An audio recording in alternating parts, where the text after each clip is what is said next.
کچھ ماہ قبل زندگی کے حالات مشکل تھے، جاب اور رشتے کو لے کے، اور کافی حد تک عمل کی زندگی بھی، نماز، تلاوت، مسنون وظائف، دعائیں، حقوق العباد پوری کرنے کی کوشش کی، لیکن آہستہ آہستہ زندگی پھر بے عملی کی طرف چلی گئی۔ فجر کی نماز قضا ہو جاتی ہے، دعائیں اور تلاوت ختم ہو چکے ہیں، اور پھر سے حالات مشکل کی طرف جا رہے ہیں۔ بار بار وہ آیت ذہن میں آتی ہے، اس کا مفہوم ہے کہ اللہ کو مشکل میں پکارتے ہیں اور جب مشکلات ہٹ جائیں تو پھر بھول جاتے ہیں۔ ان حالات میں کیا کرنا چاہیے جس سے اللہ کی عبادت بغیر کسی مسئلے کے اس کی محبت میں کی جائے؟ سب کے ساتھ ہی ہوتا ہے، کبھی عروج ہوتا ہے، کبھی زوال ہوتا ہے، کبھی جی چاہتا ہے، کبھی نہیں جی چاہتا۔ نہیں گھبرانا چاہیے۔ اللہ نے جس آیت کو کافروں کے متعلق کہا ہے نا، اپنے آپ پہ جذبہ نہیں کرنی چاہیے۔ اللہ کا شکر ہے، ایمان محفوظ ہے، اور بہت بڑی چیز، بہت بڑی چیز۔ زندگی میں مشکلات آتی ہیں تو پھر کیا ہوا؟ مشکلات آ گئیں تو اللہ نے کہا لَقَدْ خَلَقْنَا الْإِنسَانَ فِي كَبَدٍ، ہم نے انسان کو شدید محنت کے لیے پیدا کیا۔ ہمیشہ یاد رکھیے، ہارتا وہ ہے جو گر کے اٹھنا نہیں جانتا۔ جو گر کے اٹھنا جانتا ہے نا، اسے کون کہے کہ تم ہارے ہو؟ اس لیے پھر شروع کر دیجئے، کیا حرج؟ چھوٹ گئی نمازیں، پھر کیا ہوا؟ یہ جو قضاء کے مسائل ہیں کہ نماز کی قضاء میں یہ کام کرنے چاہیے، وہ مسلمانوں ہی کے لیے تو ہیں بھیا۔ آپ کیا چاہتے ہیں کوئی نماز ہی نہ چھوٹے؟ جب نماز چھوٹ گئی تو اس کا اللہ نے ایک حل رکھا ہے، شریعت نے، اس پہ عمل کر لیں۔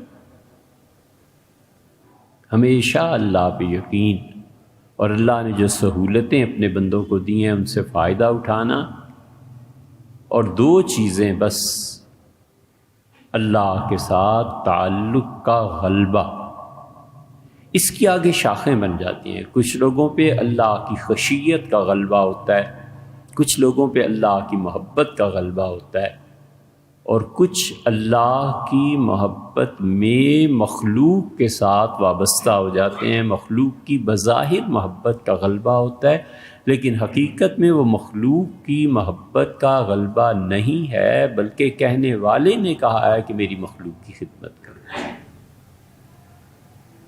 سب چیزیں پیش آتی، اور کبھی خشیت کا غلبہ ہو جاتا ہے، خوف کا غلبہ ہو جاتا ہے۔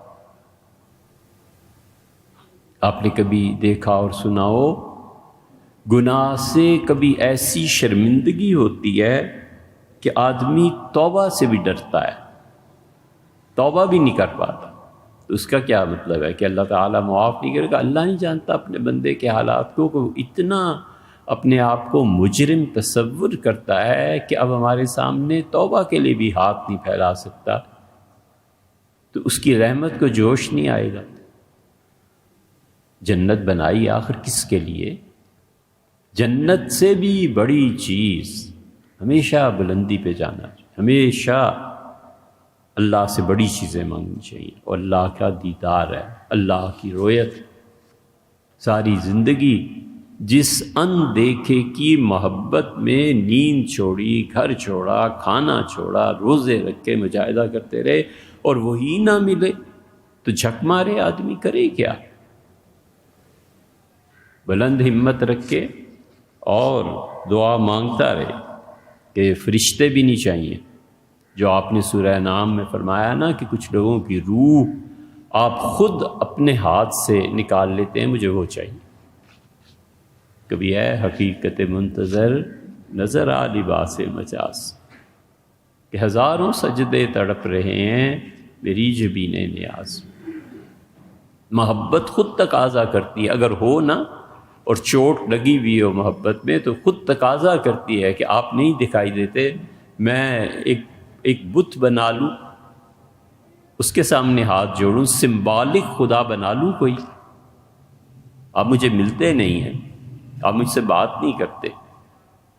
اس کٹھن زندگی کو کون گزارے، اور کب وہ گھڑی آئے گی جس کے لیے سارے پاپڑ بیلے جاتے ہیں اور یہ سب جتن کیے جاتے ہیں، یہاں تک کہ بہت سے صوفیاء، یہ محمد حسین صاحب حیدرآبادی تھے رحمۃ اللہ علیہ، اور وہ